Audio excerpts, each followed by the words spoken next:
Até sábado acontece em São Paulo a primeira edição da Semana de Conscientização e Prevenção da Alienação Parental, instituída por uma lei municipal de autoria da vereadora Adriana Ramalho, do PSDB. Bom, e para entender um pouco mais sobre esse assunto, eu recebo aqui a advogada Kátia Bolos, que é também uma das idealizadoras desse projeto. Tudo bem, doutor? Um prazer recebê-la. Boa tarde, Brusco. O prazer é todo nosso e muito obrigada pelo convite. Um assunto tão importante de a gente tratar, né? Sim. E a senhora é diretora nacional de Relações Institucionais da Associação de Direito de Família e Sucessões. E também uma das coordenadoras aí da Semana de Conscientização e Prevenção da Alienação Parental, né? Agora, doutora, por que é importante a gente falar da alienação parental? Tem muita gente que ainda desconhece esse assunto. Explica um pouquinho para a gente, de maneira objetiva, Sim. o que é a alienação parental. Na verdade, é importante porque todos, de uma forma ou de outra, podem estar vivendo, passando por situações de alienação parental e, às vezes, não percebendo isso. E o que estão fazendo é interferir na formação psicológica de crianças e adolescentes de forma negativa. Então, é importante dizer, até para que as pessoas percebam que possam estar praticando esses atos, para impedir, porque isso vai diretamente interferir na formação desses futuros adultos. São crianças e adolescentes, são seres humanos em desenvolvimento. E ter essa semana é fundamental porque nós estamos reunindo instituições, órgãos públicos, privados, instituições de ensino superior, magistratura, Ministério Público. Então, é um grande diálogo que se promove para a elucidação dessa temática da alienação parental. Agora, como que na prática se dá essa alienação parental? Ela é sempre cometida por um pai ou por uma mãe? Explica um pouquinho para a gente. Nós temos uma lei federal, Lei 12.318 de 2010, que conceitua da seguinte maneira: podem praticar atos de alienação pai, a mãe, os avós ou qualquer pessoa que detenha a criança ou adolescente sob sua guarda ou vigilância. Veja que é muito amplo isso. É muito amplo. E quando se fala de pai e mãe, nós estamos falando daqueles que são diretamente responsáveis pelo desenvolvimento dessas crianças e adolescentes. É muito fácil exemplificar, não só nesses casos, mas eles são mais nítidos, por exemplo, nas disputas de guarda, nas ações de divórcio, quando os ânimos ficam exacerbados, quando as pessoas perdem a noção de limites e passam a disputar poder, esquecendo que os filhos estão naquele clima, naquele ambiente péssimo, vendo os pais se degladiarem, sofrendo os efeitos disso, muitas vezes sendo feitos como espiões, né, para levar notícia de um para o outro, muitas vezes sendo utilizados como moeda de troca. Por exemplo, se aquele que deve a pensão paga, pode ver o filho. Se não paga, não pode ver. Não tem nada uma coisa a ver com a outra. Sim. As crianças e adolescentes devem ser protegidos. Isto se diz respeito à sociedade, à família e ao Estado. É uma responsabilidade, essa tríade tem que trabalhar em conjunto. Agora, doutora, é uma situação que normalmente acontece ali naquele núcleo familiar e mesmo outras pessoas que acabam tendo conhecimento desse caso costumam não se intrometer. Quem pode, como que é o processo ali, constatar dessa alienação parental? O que a pessoa deve fazer? Tem que entrar na justiça? Qual que é o trâmite? Na verdade, a saúde da família deve ser cuidada em primeiro lugar pela própria família. Então, quando existe um momento de rompimento de uma relação, né, dos adultos, vamos dizer, dos pais, por exemplo, essas crianças têm que ser poupadas desse tipo de situação em que eles ficam se atingindo, né, um ao outro, na frente das crianças e sem perceber, porque as crianças nesse momento parece que são invisíveis para esses pais.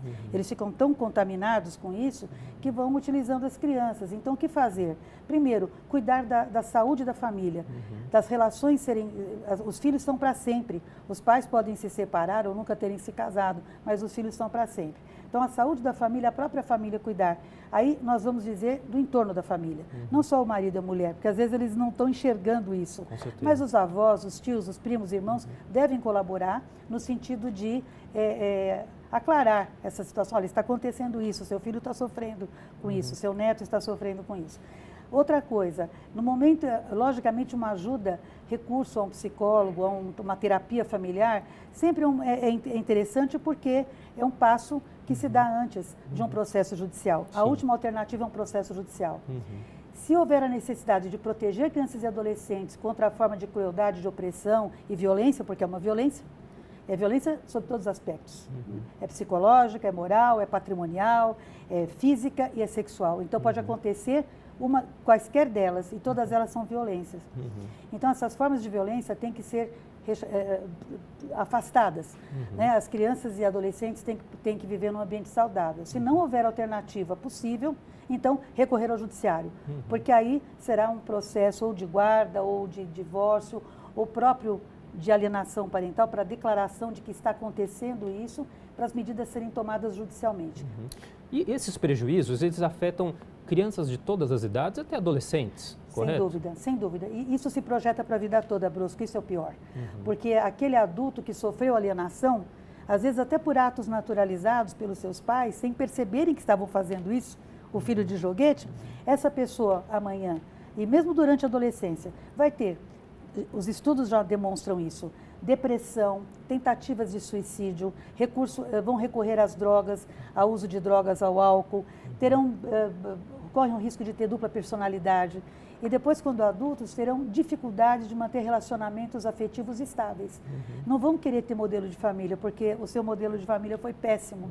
Às vezes, até sem perceber, aquilo se naturaliza. No momento, eu já tive alunos de pós-graduação que passaram por isso e disseram, olha, eu sofri alienação e não sabia que tinha sido isso. Eu não consigo manter um relacionamento afetivo estável, não consigo constituir família. Quando eu começo a me interessar por alguém, e tem um mecanismo interior que me faz afastar.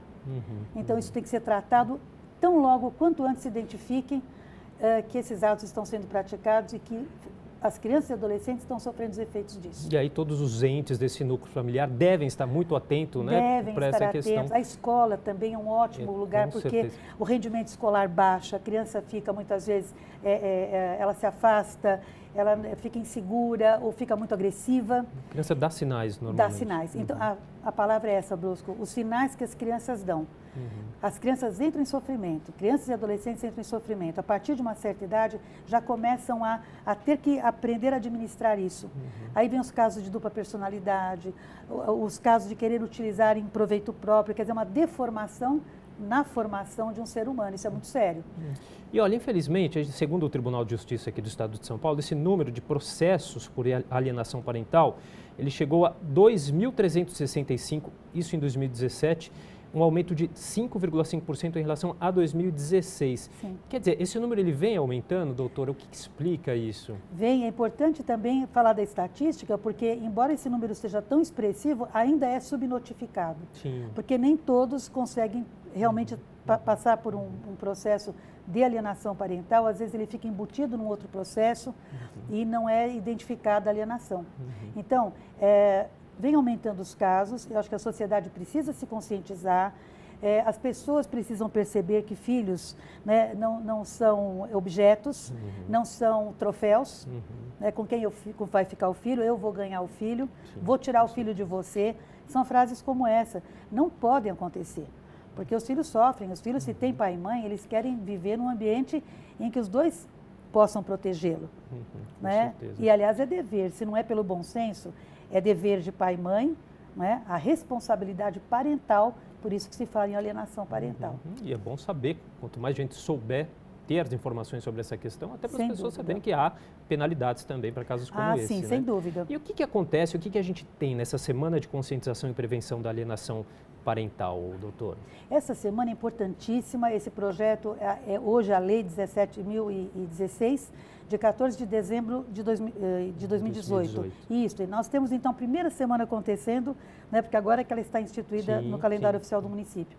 Então, estamos promovendo todos os dias atividades, workshops, estamos fazendo rodas de conversa, palestras elucidativas, sempre com essa interface, é uma temática transdisciplinar, porque vem direito, psicologia, medicina, atinge todas as áreas do conhecimento, o ser humano é uno, não tem como compartimentar, e é de ser humano que nós estamos falando, então é dele que nós temos que tratar. E nas instituições de ensino superior, amanhã é o Dia Internacional de Combate, Prevenção e Alienação Parental, será na sede das Faculdades Metropolitanas Unidas, os coordenadores de pós-graduação das áreas da saúde, do direito, da educação, reunidos com o corpo discente, os professores, alunos, com o corpo docente e com a comunidade, porque está aberta a inscrição para todos que queiram participar desse debate que vai ser muito rico, né? Então, com assim, certeza. é uma semana que só termina no dia 27 este ano, e também com palestras interdisciplinares, direito e psicologia. Tem participado conselheiros tutelares, tem participado desde adolescentes.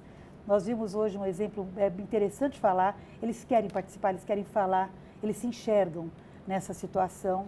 Tá certo. Então é importante esse debate. Tá certo, doutora, com toda certeza. Eu queria agradecer muito a participação da doutora Nós que Kátia Boulos, agradecemos. conversando com a gente hoje sobre a primeira edição da Semana de Conscientização e Prevenção da Alienação Parental, que vai até o próximo sábado. Muito obrigado. Nós que agradecemos, Brusco. Muito obrigada, TV Câmara.